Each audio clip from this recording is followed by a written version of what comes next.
for another instrumental, you ought to give me 2 thumbs up just for this intro. It's Bigg Vic TV. Hey, welcome to my world. For those who don't know, my name is SG-1. I'm part of the Peacemakers. We are a Grammy Award winning team. We worked with all type artists: Jaheim, Donnell Jones, Dr. Dre, Snoop Dogg, Kendrick Lamar, blah, blah, blah, blah. My brother actually still works with Dr. Dre as an Aftermath writer and singer.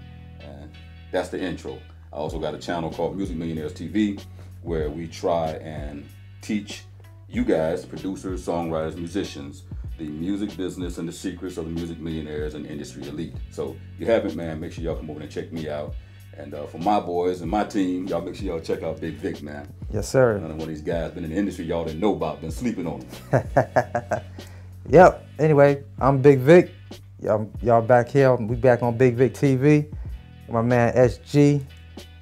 S1. I said it right? You said it right. All right. Government SG. Government SG in the building from Peacemakers.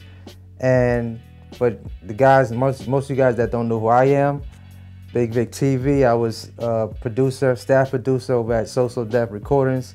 If you don't know who that is, you should know who that is. For some of you younger guys, that's Jermaine Dupri in Atlanta. Call him the mayor of ATL. So yeah, that's me. I've been in the industry over since '93. Ran my own independent record label. So I do kind of know like a lot of the ins and outs of, you know, marketing and distribution and management and all that good stuff. So that's pretty much me in a nutshell. And that, you know what I mean, he just ran down, you just ran down the everything you really need to know when it comes to the music business nowadays, man. Mm-hmm. You know, everything that you guys really need to know, he just outlined. And I will start out with a question. How many times have you met artists who didn't have no clue to the industry, just all they knew was rap or beat making? That's probably 95% of the time. When I run into a new artist, basically all they have is their lyrics. Or if it's a producer, they just have their beats.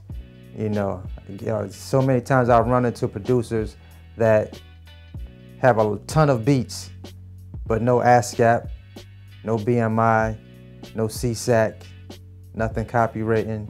You know, so that's like a continuous cycle for a lot of new producers. You know, back when I started, you know, we literally had to order copyright papers. Right.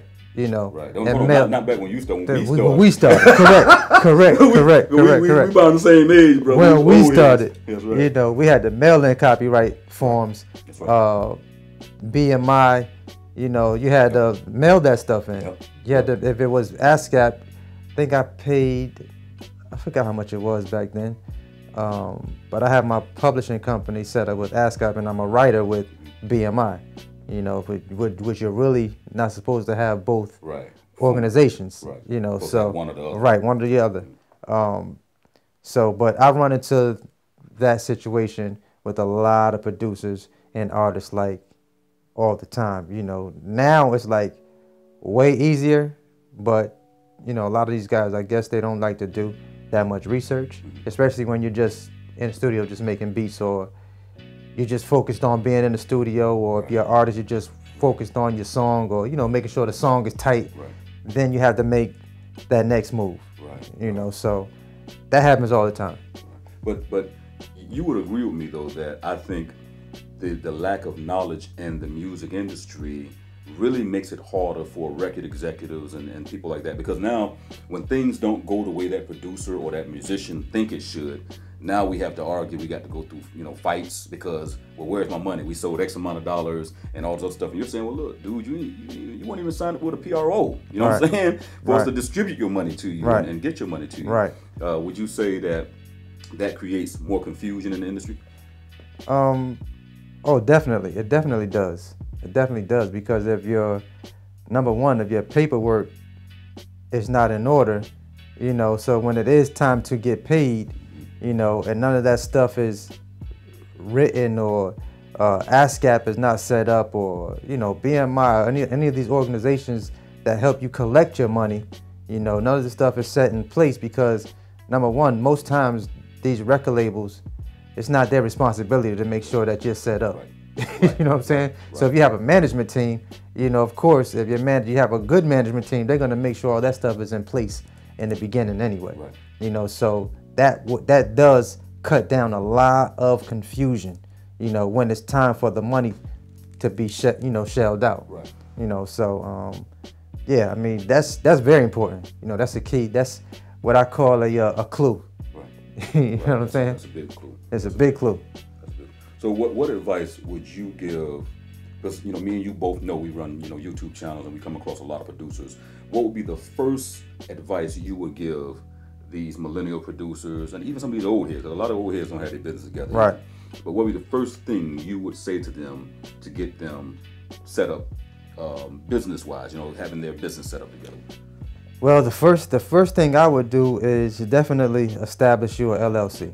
Right. You know, get you a limited liability company, because if push come to shove, let's say if you did set up, let's say if you're a sampling producer and you did use somebody's sample and you didn't get the sample cleared and they decide they want to sue you, they can go after whatever you have as far as the company goes. Right. You know, they can't really touch your personal. Mm-hmm. You know, I call it the Donald Trump. I call it the Donald Trump. That's you know what I'm saying? If you get sued, hey, crash that company, start a new one. Right. They do it every day. Right. You know what I'm saying? Right. So definitely get that LLC set up. That's critical. You know, because what you don't want to do is have everything set up in your personal name. Right. You know what I'm saying? Because if you push come to shove, if somebody was to sue you, they come in directly for what you have. That's right. House, cars, or however they got to retrieve their money. That's right. It could put you out the game. That's right. Put you out the game fast too. That's right. So number one, guys, and I've said this plenty of times on my channel. Matter of fact, I have a video on my channel showing you guys how to get your LLC set up. Number one is get your entity set up. Get your business entity set up. Separate the business from you. Absolutely. Okay, separate the business from you.